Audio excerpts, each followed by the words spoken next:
तव कथामृतं तप्तजीवनं कविभिरीडितं कल्मषापहं श्रवणमङ्गलं श्रीमदाततं भुवि गिनन्ति ये हृदा जनः। দক্ষিণেশ্বরে মাস্টারমশাই তাঁর দ্বিতীয় দর্শনের দিনে ঠাকুরকে 4টি প্রশ্ন করেছিলেন।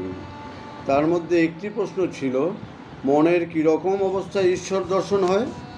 ঠাকুর উত্তরে বলেছিলেন, ছেলের জন্য টাকার জন্য লোকে তো কেঁদে ভাসিয়ে দেয়, কে বলো দেখি ঈশ্বরের জন্য চোখের জল এক ফোঁটা ফেলছে?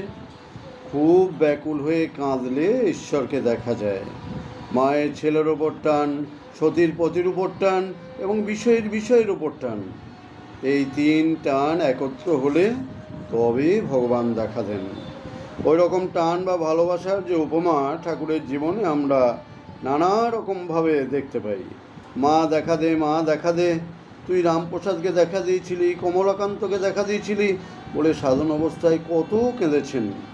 তখন যেন এক টান, যখন 2 টান হলো, গঙ্গার পোস্তায় মুখ ঘষে কেঁদে কেঁদে বলছেন, মাগো জীবনের আরও একটা দিন বৃথা চলে গেল, এখনও তো দেখা পেলাম না মা, কি হবে আমার, কি হবে রে মা আমার?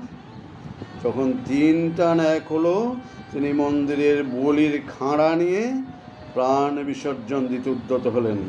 এই 3 টান দিয়েই মাকে পেয়েছিলেন ঠাকুর। এই 3 টান দিয়ে ডাকলে তখনই ঈশ্বর দর্শন হয়। হরি ওম তৎসৎ। ওম শ্রী রামকৃষ্ণার্পণমস্তু।